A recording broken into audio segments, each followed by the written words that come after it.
the last part that I wanted to talk about is creating them. So there's a couple of interesting, important things that you need to keep in mind when you're talking about creation of add-ons. So I'll go into the published section, which is really kind of the root of the add-ons that you're creating. Add-ons are created at the user level. So you don't create a single add-on for a org. You create the add-on globally, but it's associated with your user when you create it. That means that if you're building an MSSP, right, and you want to do things at scale, right, you really want to leverage the superpowers that LimaCharlie can give you in terms of onboarding a customer in 30 seconds. So what you're probably going to want to do is look at our webinar about the MSSP demo. One of the key things that we show is how to use a root user. Think a little bit AWS style. And you can associate all of your internal private add-ons to that user. An add-on can be enabled in two ways. So is allowed to be enabled in one of two ways. So if it's public and if it's private and the user enabling that add-on has permissions over the org where you want to enable that add-on. So that's where having a root user that has access to all of your organizations comes in. It really streamlines, access control for a private add-on. So let's go through the steps a bit. So if I say create an add-on here, I can give it a name, right? Again, it's global, so I'm going to pick something that I'm sure is not going to be used, hopefully. You can select the type of add-on that you want to create. So you can do a lookup, which, right, like looking up like a threat feed, or you can do a service.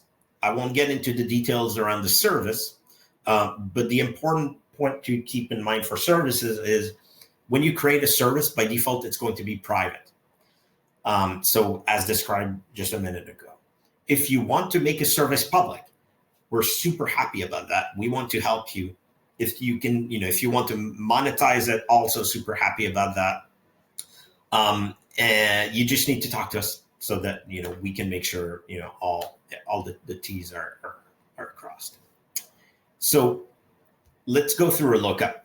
It's a little bit of a more intuitive kind of example. So preview, right? We're going to enter a basic thing. And then the full description, this can have markup. So, whatever. Maybe this only applies to hashes on Windows, right? It's some malicious executables. You choose whether it's private or public. Default private. A website, if you want as a reference, icon again. Here's the really interesting bit. So you can enter here the content of your add-on. You can do either YAML, which is my preferred method. It's a bit more readable. You can do JSON, or you can do new line. So if you do new line, that's kind of the very basic version. We're going to take each line you've entered and account for that as a key in your lookup. And we're going to assume that there's no metadata with any of those keys. So if you want to just make a quick one, you got a list of domains, just copy paste, go for it.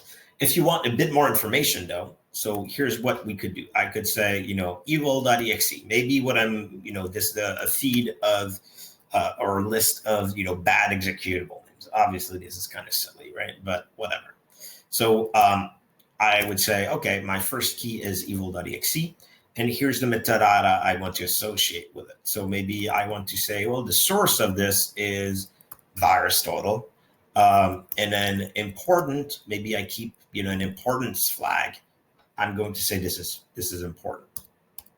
My next one is going to be eviler.exe. And this one, I want to say that the source is from, Kaspersky. And important, maybe this one isn't as important.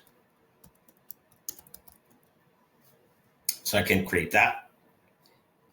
And then I hit add-on. We're going to display to you a little bit of information at the bottom around like, here's what we detected from it, because we kind of do a little bit of auto detection what the add-on looks like, in terms of, this looked like YAML and I parsed it as YAML, etc. So that's done. I can see my lookup here.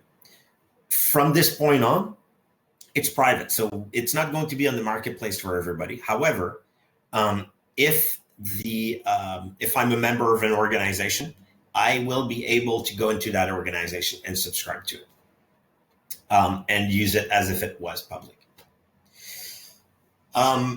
So really, that's kind of as simple as it is to create the lookup and leverage it in all the places.